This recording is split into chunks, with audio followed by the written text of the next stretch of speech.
Merci de nous rejoindre pour cette nouvelle édition du journal. À la une de l'actualité, les mécanismes de prévention et d'anticipation des risques sécuritaires examinés par le Conseil national d'orientation et de suivi du mécanisme national d'alerte précoce et de réponse aux risques sécuritaires.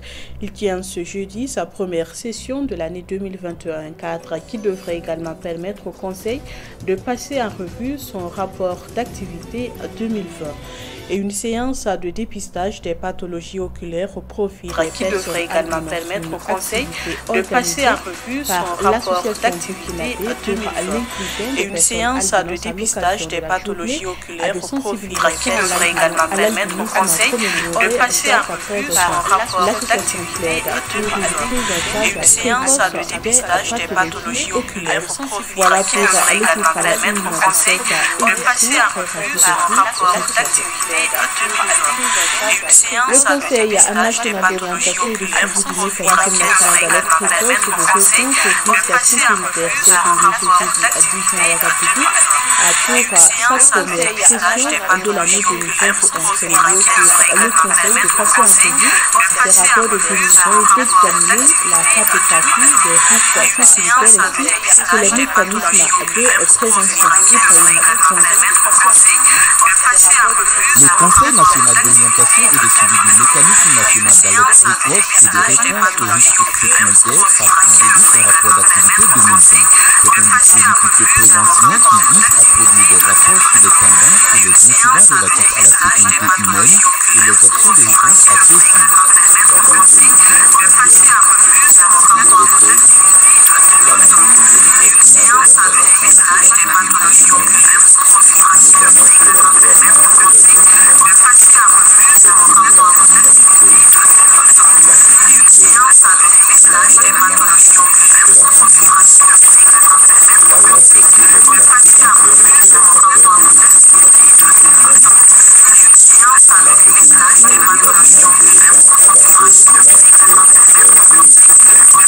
Au cours de cette première session de l'année 2021, le Centre national pour la coordination de la réponse, organe opérationnel du Conseil, a exposé la situation des risques en 2020 et l'état de mise en œuvre des orientations y afférentes.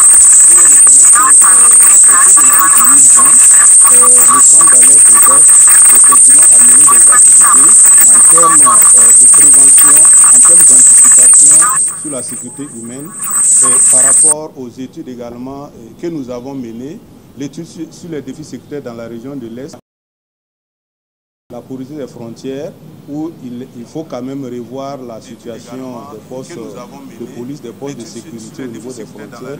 Également, la cohésion sociale, l'engagement communautaire dans la lutte. Il faut quand même revoir le conseil d'orientation dont le petit faut qu'on puisse poursuivre ces activités, mais des études anticipatives dans les régions qui ne sont pas rouges d'abord, pour qu'on puisse anticiper sur certains éléments, surtout les risques de vulnérabilité de ces régions-là, afin quand même dans les régions.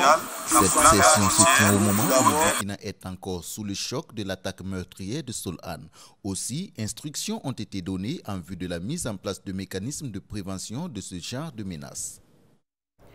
Et l'association burkinabé pour l'inclusion des personnes albinos veut marquer d'une pierre blanche la journée de sensibilisation à l'albinisme. Elle a organisé hier une séance de dépistage des pathologies oculaires. En plus des problèmes de peau, les personnes albinos souffrent également de problèmes visuels. Nadège Mossé. Si Yacine Sawadogo a pu supporter le regard critique de ses camarades de classe, la vision demeure jusque-là une véritable difficulté qui risque de handicaper ses études. Ça, c'est c'est un problème. Pour voir au tableau, c'est un vrai problème. À l'école primaire, il fallait que je m'approche, que je m'asseye par terre et puis que j'écris. Au moins 0,5 mètres du tableau. Bon, à l'école primaire, je n'avais pas de lunettes, mais au collège, avec les lunettes, je m'assois à la première place, mais même avec ça, c'est un peu bizarre. Une lueur d'espoir tout de même. L'association burkinabé pour l'inclusion des personnes albinos initie un dépistage des pathologies oculaires en faveur de ses membres. Au moins 55 personnes sont déjà prises en compte à l'image de Rabiatou Tiendre-Beogo, élève en classe de terminale. J'ai un problème de vision, je peux dire depuis mon enfance.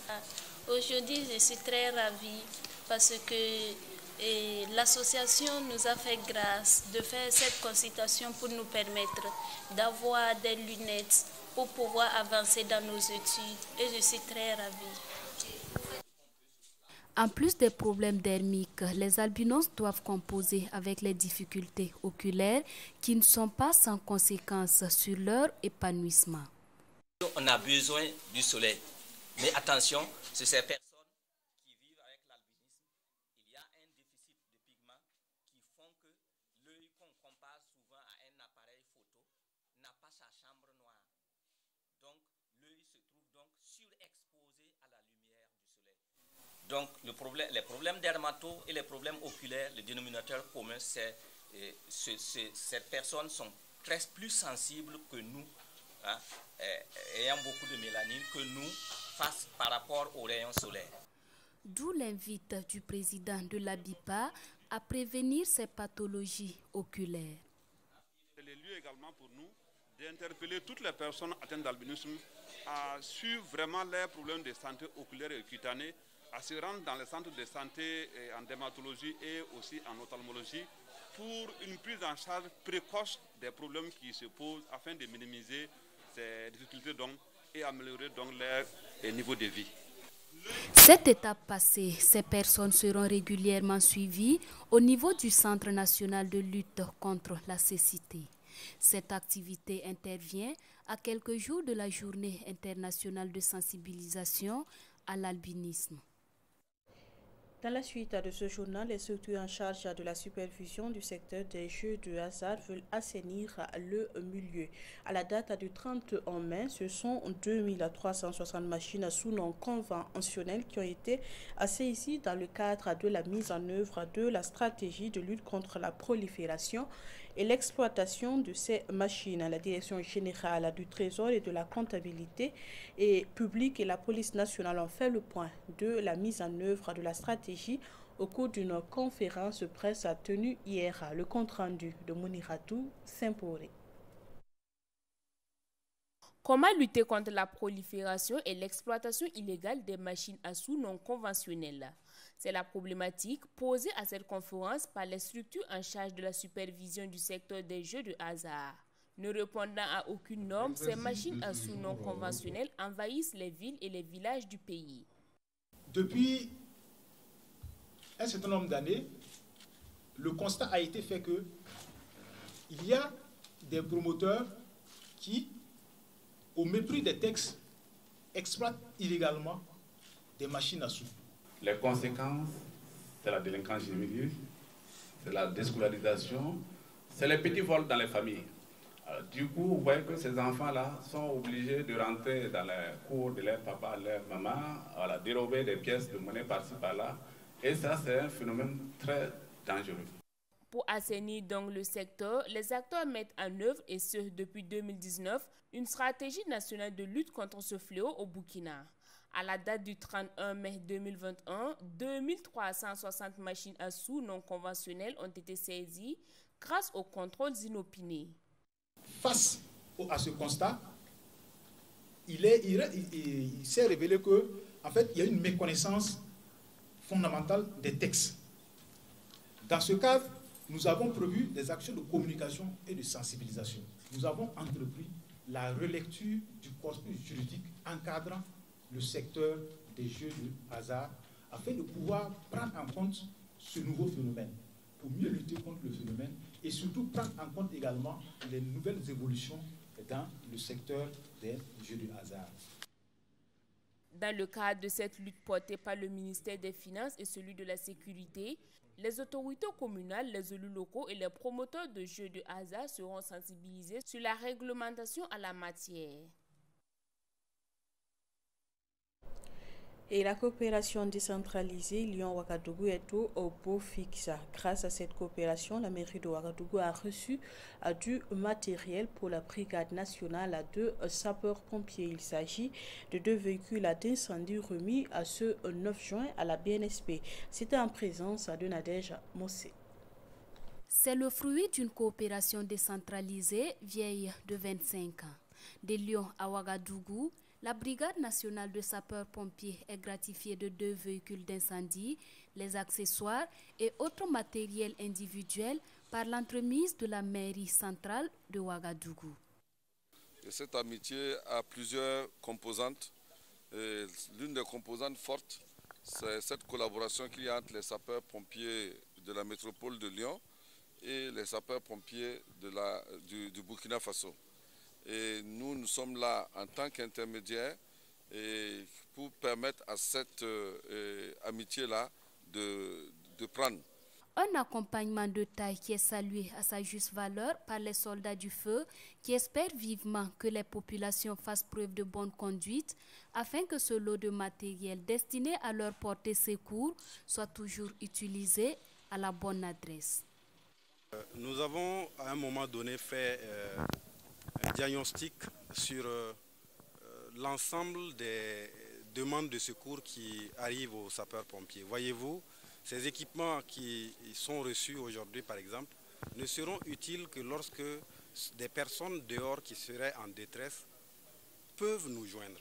Mais quand vous imaginez que malheureusement au moment où les lignes 18, lignes d'urgence sont donc saturées par d'autres personnes qui veulent juste plaisanter ou essayer le fonctionnement de leur téléphone, bien entendu, de vraies personnes en détresse qui sont demandeuses de secours, malheureusement ne peuvent pas nous joindre. Et donc, c'est même un acte civique de n'appeler les lignes d'urgence que lorsque c'est véritablement nécessaire. Quant à l'usage efficient de ces matériels, la BNSP rassure son partenaire qui n'est pas à son premier acte de générosité à son égard. Une autre collaboration qui porte à ses fruits, et il s'agit de celle entre le Bureau national Ozone et l'Organisation des Nations Unies pour le développement industriel. Grâce à cette collaboration, les services des douanes ont été équipés en matériel d'identification des fluides. Ce matériel va permettre aux agents d'être opérationnels et efficaces dans la lutte contre les gaz de mauvaise qualité. Mouniratou Saint-Poré. Les agents de la douane pourront désormais contrôler la qualité des gaz importés au Burkina. Grâce à la collaboration entre le Bureau national Ozone avec l'appui de l'Organisation des Nations Unies pour le développement industriel ONUDI, les services des douanes entrent en possession d'équipements d'identification des fluides. Vous avez des réfrigérants qui rentrent ici et puis bon, il y a beaucoup qui ne sont pas de bonne qualité en fait. Il faut que vous sachiez que lorsqu'un réfrigérant n'est pas de bonne qualité, il pose un problème pour la couche d'ozone, mais il pose aussi un problème pour la bonne dame qui a un congélateur, qui a un réfrigérateur en fait. Donc nous avons pensé que remettre ces équipements-là au niveau de la douane va leur permettre de faire ce boulot-là en amont. C'est vrai, la mission était là, mais reconnaissez qu'il n'y avait aucune possibilité pour un douanier de regarder une bouteille de gaz et de reconnaître que c'est du bon ou c'est du mauvais gaz qu'il y a dedans. Et là, nous avons quand même des instruments qui nous permettent vraiment de toucher du doigt le contenu des bouteilles et de pouvoir effectivement limiter l'importation des gaz toxiques au Burkina Faso. Cette remise de matériel fait suite à une formation reçue par 25 agents des douanes sur le contrôle des gaz réglementés par les instruments internationaux. Vous savez que dans le cadre des accords multilatéraux en matière d'environnement signés par notre pays, il y a l'accord relatif au protocole de Montréal. Et ce protocole permet à notre pays de surveiller, contrôler les réfrigérants qui entrent au niveau national. Donc les équipements que nous avons offerts ce matin à l'administration douanière vont leur permettre dans le cadre de leur travail de détecter les bons réfrigérants qui rentrent dans notre pays. Ceci, ça fait partie des recommandations du protocole de Montréal sur les substances qui appauvrissent la couche d'ozone. 5 millions de francs CFA. C'est le coût global de cet équipement. Et des journalistes se prononcent sur la suspension de Omega Media. Rappelons que le Conseil supérieur de la communication a suspendu pour 5 jours les programmes des médias du groupe Omega pour manquement grave dans le traitement de l'information relative à l'attaque de Solha. Suivons ces réactions recueillies par Ibrahim Zongo. J'ai tenu à être présent pour savoir pourquoi cette sanction a été prise contre Omega Media. Parce que si c'est une faute qui a été commise à l'occasion de ces événements malheureux, je trouve que la sanction était assez forte, assez lourde.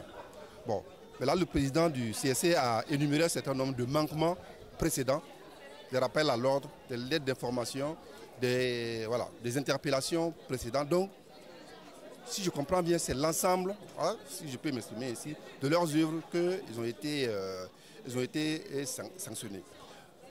Ça, c'est l'explication qu'ils ont donnée. Mais pour ma part, je pense qu'ils auraient peut-être trouvé dans l'échelle des sanctions, une sanction moindre que celle-là. Je l'ai dit lors de ma question. Les médias privés sont dans une situation économique difficile et priver un média privé d'une semaine de ressources financières, c'est un peu difficile.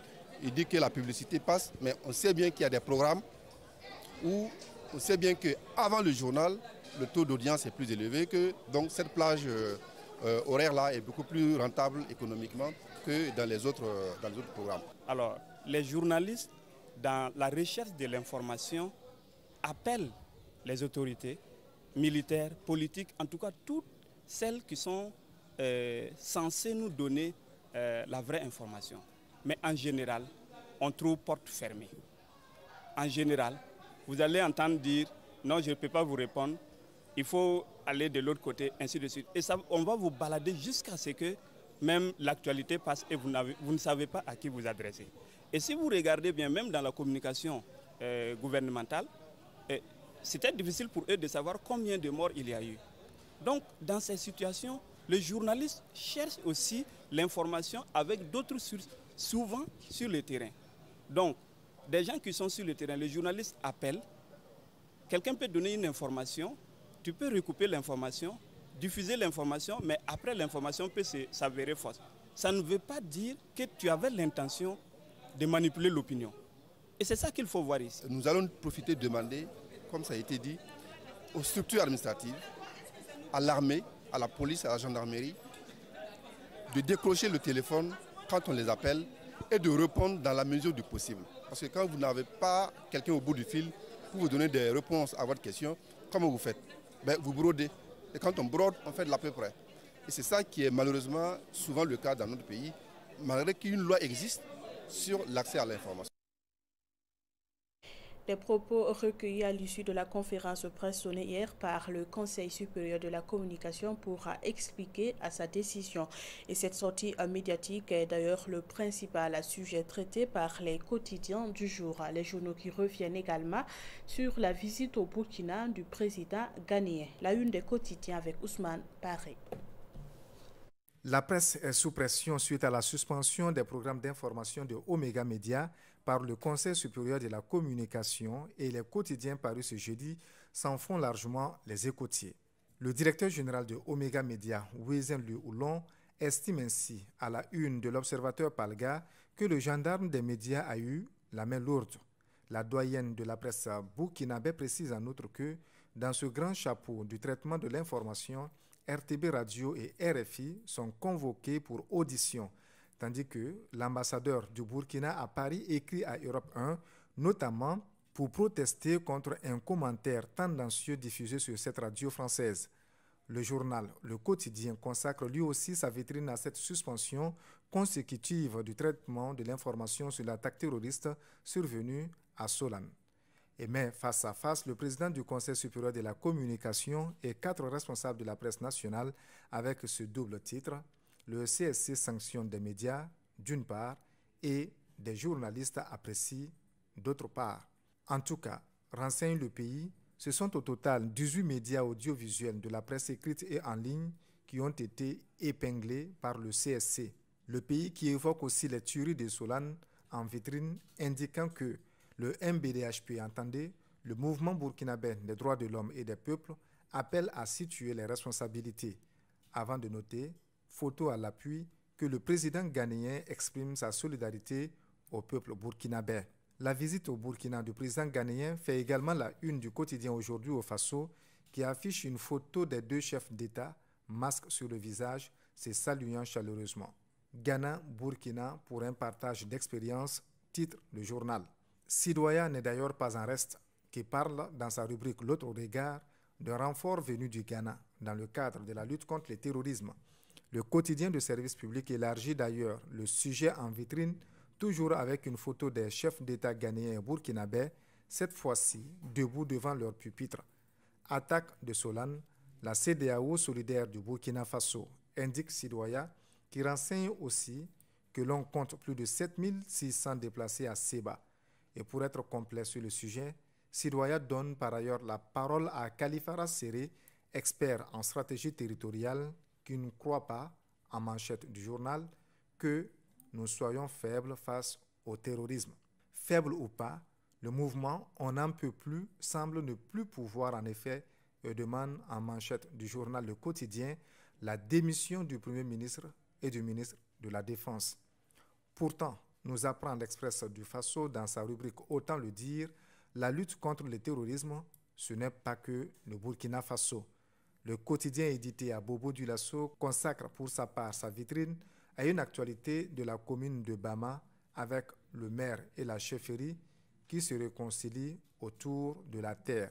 Voilà qui est de bon augure pour aplanir, et on espère une bonne fois pour toutes, les incompréhensions qui entravent le développement de la commune de Bama, précise l'Express du Faso. Le rappel à des titres avant de refermer ce journal, les mécanismes de prévention et d'anticipation des risques sécuritaires examinés par le Conseil national d'orientation et de suivi du mécanisme national d'alerte précoce et de réponse aux risques sécuritaires. Il tient ce jeudi sa première session de l'année 2021, cadre qui devrait également permettre au Conseil de passer en revue son rapport d'activité 2020 et une séance de dépistage des pathologies oculaires au profit des personnes albinos, une activité organisée par l'association burkinabé pour l'inclusion des personnes albinos à l'occasion de la journée de sensibilisation à l'albinisme commémorée chaque 13 juin. L'association plaide pour une prise en charge précoce des pathologies oculaires. Voilà qui met fin à cette édition du journal. Merci à tous de l'avoir suivi.